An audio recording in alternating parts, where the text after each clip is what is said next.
and welcome to this special edition of Talk Time. My guest today is the Chief Minister of Mizoram, Mr. Zoramthanga, a veteran rebel leader turned political leader of the Mizo National Front who has seen it all. 20 years of insurgency, then negotiations, then of course his new role as an administrator. Pu Zoramthanga, welcome to Talk Time. Thank you. Mr. Zoramthanga, 34 years after the Mizo Accord has been signed, one of the most successful peace accords in the Northeast, you are embarking, or rather, you have been entrusted with a peace role, with a role to mediate peace in the Northeast. How do you plan to move forward? Well, as you know, the Prime Minister and the Home Minister gave me, which I used to say as some sort of a homework, saying that try your level best for making peace in the Northeast together with the underground leaders. So I'll have to try, but you see, making peace in the insurgency affected areas is not a very easy task. It's a very difficult task. And what I will have to do is not make peace, but to bring the two parties together in the negotiation table. First, they will have to have faith in themselves and try to sit together in the same table and have a talk and try to sort out their problems and try to find amicable settlement for the problem. And to bring them together in the table is my first task. Right.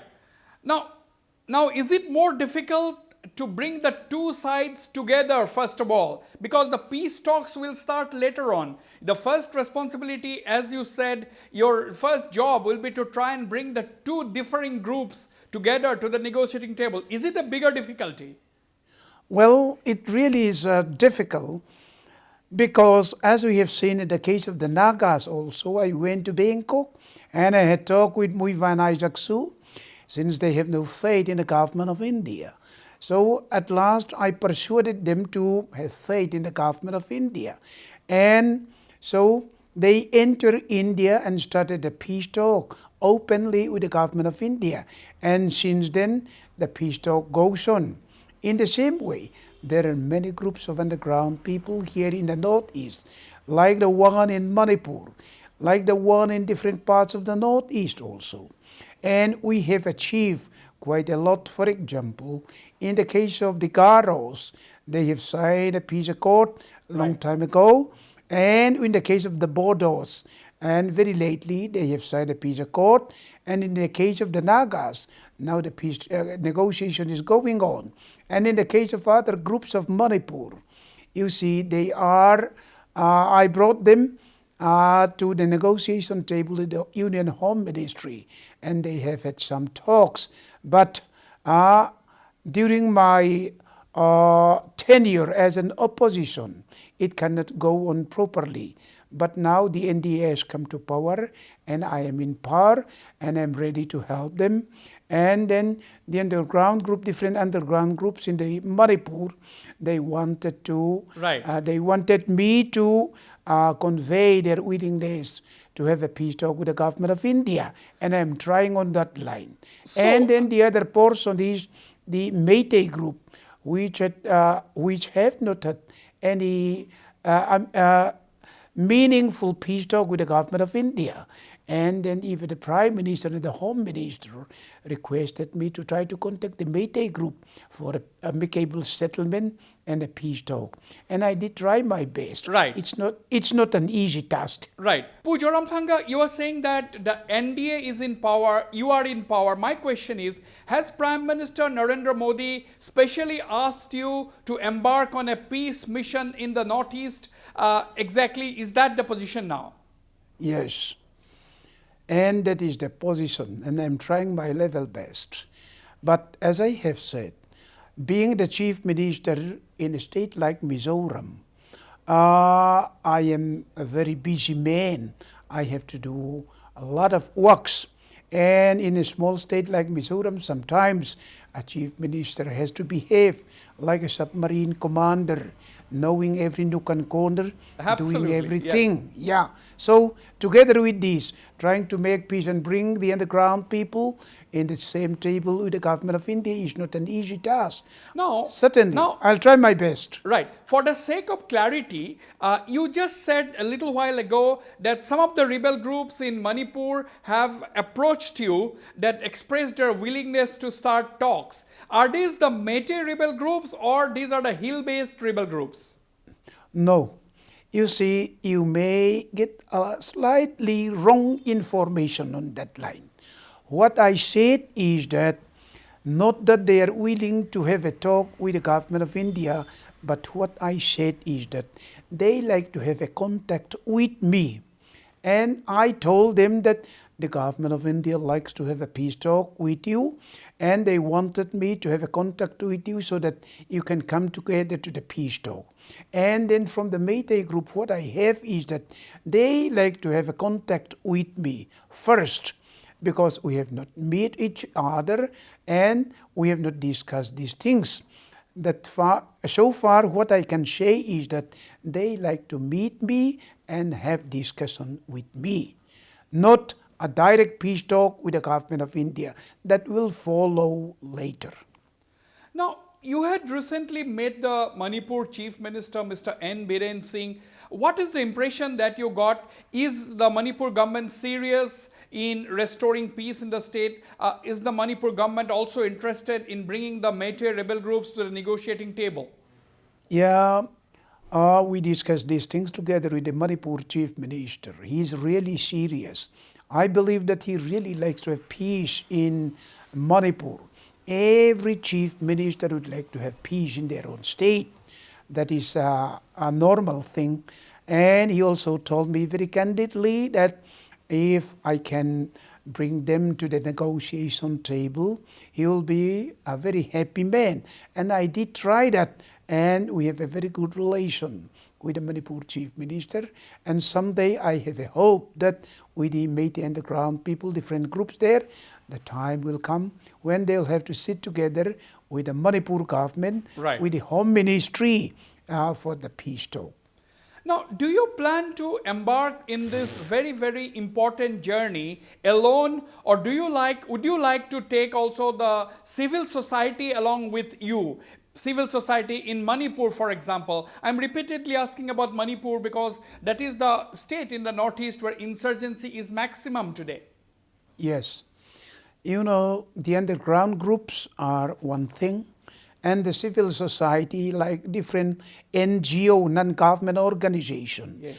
And in many places, even the church, they can play a very important role in making peace, as they have done here in the case of Mizoram. Church plays a very important role in making peace in Mizoram. And the same thing can happen in Nagaland, in some parts of Manipur also. So not only in the underground people, but even the civil society, like the NGO, etc., the political parties, can play a very vital role. And I believe that if all of them come together, as in the case of Mizoram, then the permanency of the peace will be there.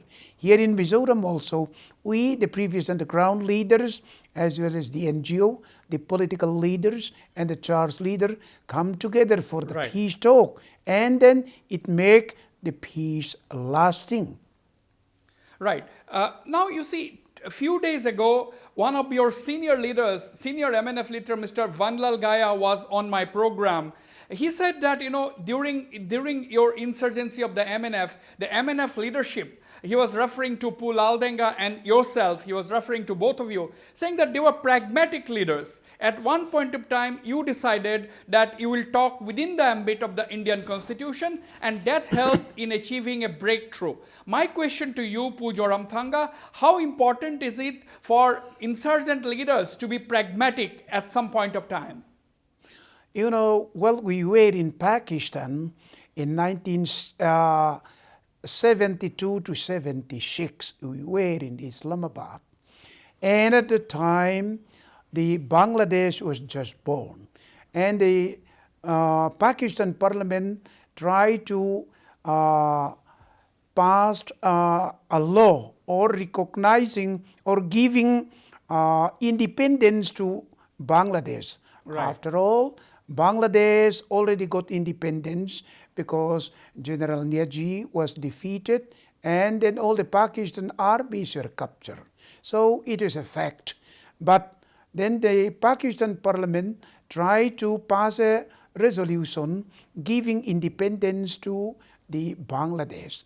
But then the people, the lawyer and let us say the educated people in the constitutional aspect said that together with the President of Pakistan, together with all the Senate and all the legislature, you are bound, you have taken an oath to abide by the Constitution of Pakistan. Once that Pakistan Constitution was there, it included the East Pakistan and West Pakistan. So you cannot give independence to a place where the previous constitution included all of them into Pakistan. What you can do is simply to recognize Bangladesh as a separate entity. Okay. Therefore, here we know, even when we met the Indian government, if we have to have a peace talk, we know that right from the president to the prime minister and to every minister, you have taken an oath to abide by the Constitution of India. Yes. You cannot act beyond the Constitution. We know your limitation. If at all, if we have to have a peace with the government of India, it has to be within the framework of the Constitution itself. But that does not mean that the Constitution as it is. Constitution can be added here, amendment can be made here, special provision can be made here, but it has to be within the framework of the Constitution. So, because no one, right from the president to everybody, cannot go beyond the Constitution. right. Now that means you means the MNF had been pragmatic at that point of time. So do you think today also, in today's context also, the insurgent leaders or insurgent groups, you think they also need to be pragmatic? Yeah. Yes, they have to be pragmatic. Everyone all over the world, they will realize that they have to act within the ambit of the Constitution. So whenever a person is elected as the President of India, the Prime Minister and the Minister, they have taken an oath to abide by the Constitution. Beyond Right. that, they cannot Now- say anything. Right. But anyhow, the Constitution, as I have said, not as it is, but it can be amended here and then extended here, giving special power to this. And in the case of Mizoram, within the ambit of the Constitution, they have given Absolutely. a special consideration, special power to Mizoram, not which was there, but newly installed special consideration given to Mizoram. In Right. the same way, if any group of people have a peace talk with the government of India, special provision can be given to them within the Absolutely. Constitution.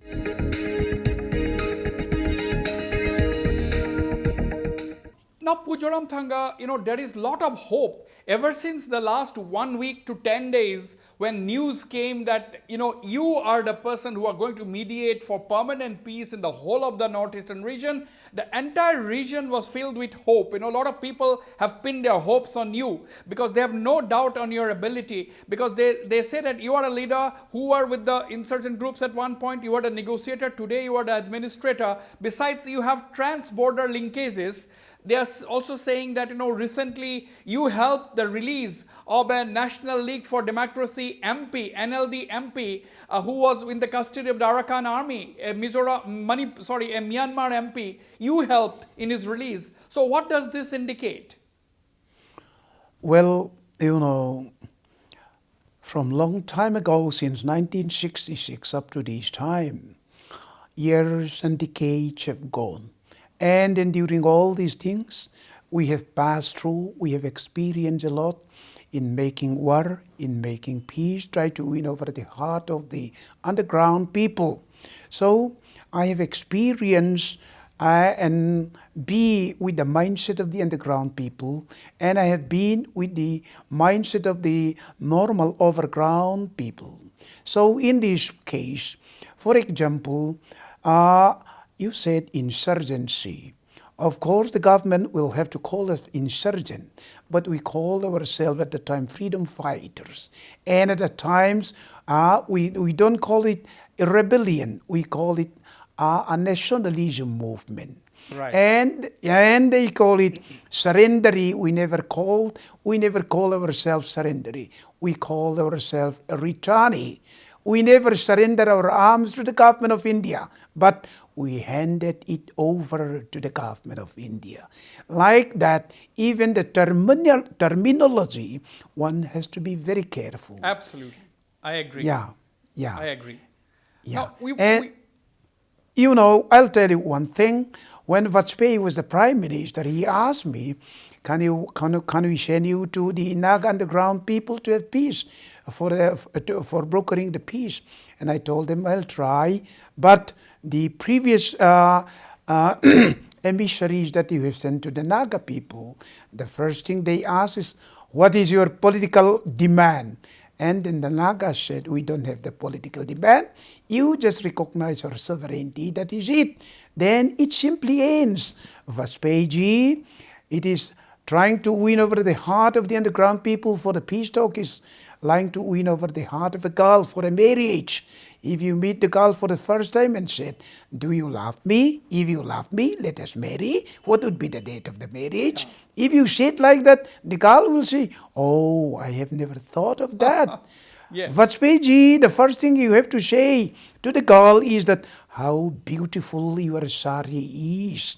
The date of the marriage will have to come a bit later on. Yes. Like that, one has to handle this very diplomatically, carefully. So then Wasbir was laughing like anything. So we'll send you to meet the Naga underground leaders. Of course, he did send me, and I did try my best. To a great extent, I'm successful in the sense that we can bring them to Delhi, and then the peace talks started up till now. Now, Zoramthanga, one more thing. Now you Yes. see, the government of India is also serious about pushing the Act East policy. We are talking Yeah. about the Great Asian Highway, which is linking from Moreh to Mandalay to Mausot and then to Thailand and so on. But the question is, Zoramthanga, you know better. Apart from Manipur and apart from Northeast India, there is a lot of rebellion or insurgency even within Myanmar.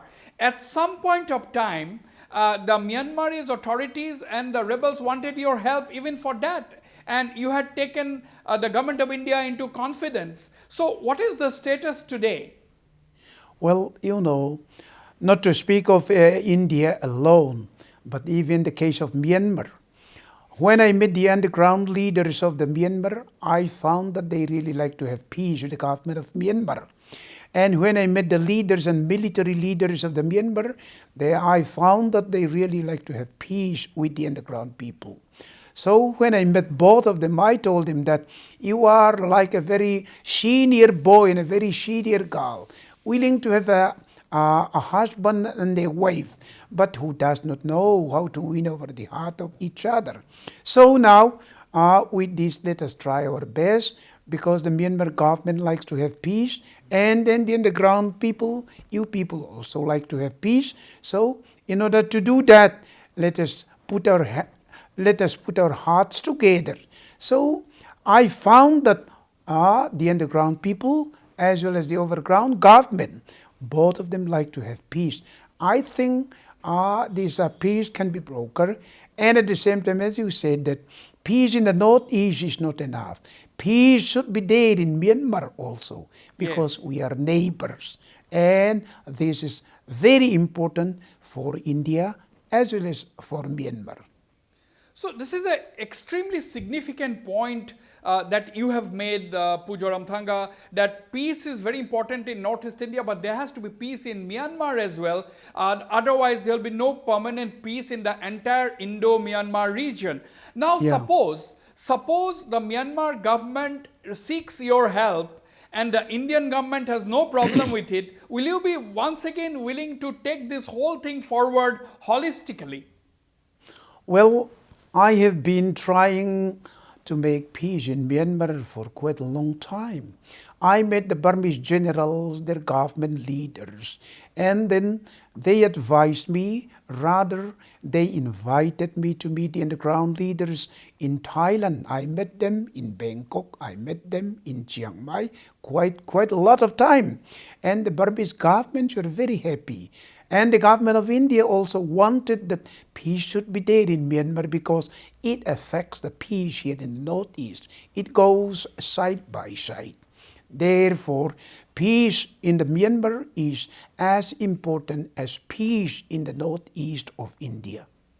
Now, if necessary, will you be willing to travel abroad and meet with the rebel leaders both from Northeast India as well as Myanmar if it is necessary? Well, I have been doing that for quite a long time. Some 4 or 5 years ago, I met the underground leaders of the Myanmar. And as far as the Northeast is concerned, I've been doing that for decades. And Yes. I'm willing to do that. But at the same time, the point is that I'm the chief minister of a state. I'm a busy man. I cannot be as much as I did it the last time. But anyhow, within my limited time, I like to do things as far as possible, and I am willing to help them in my capacity as far as my time permits me. Now, Zoramthanga, once again, after your new role as the peace mediator, lot of people, the focus, the spotlight has once again come back into the Mizo Peace Accord. Lot of people have once again started to ask, what is the secret of the Mizo Peace Accord? Why is the Mizo Peace Accord so successful? Can we hear it in your own words? Yeah, Mizo Accord is successful because of many reasons. Number one is that because of the church, because of the NGO, because of the political parties really wanted to have peace. And there, the Indian government side. Indian government is serious. And then the central government was very accommodative. And that is another factor. And then the third factor is the underground MNF people. We are really serious. You know, when the peace accord was signed in the underground, I was the one who held the fort there in the underground headquarters. So I brought out all my boys together with their arms and ammunition. Not a single rifle was left, not a single bullet was left. And so all of them, all the boys, all the arms, and all the ammunitions were brought out, and none of them have gone underground again. Therefore, not only one factor, but different kinds of factors work together for the success of this. And in order to make a lasting peace, it needs both sides of the underground group, as well as the government, overground government side, and then the people and the civil society as a whole. These three should work together. My final question to you, Zoramthanga, in your can we say that this present, what you are doing now, your responsibility, can we say that this will be a trans-border move? And how are you going to, do you have a timeline? How would you like to proceed further? Well, there cannot be any timeline as long as it requires. We will have to act for peace for our brothers, whether in India or in Myanmar. So I like to try my level best, but as I have said, I have a limitation because I have to look after my state as a father. But nevertheless, I believe by the grace of God, things will be moving in the right direction, and the day will come when there will be peace here in the Northeast and also in Myanmar. Absolutely, Zoramthanga. We all want total and permanent peace in the northeastern region, and I think the job is now in safe hands with you as the mediator. Well, let's hope for the best, and thank you very much indeed for speaking to me on Talk Time. Okay, thank you very much, Wasbir. Zoramthanga.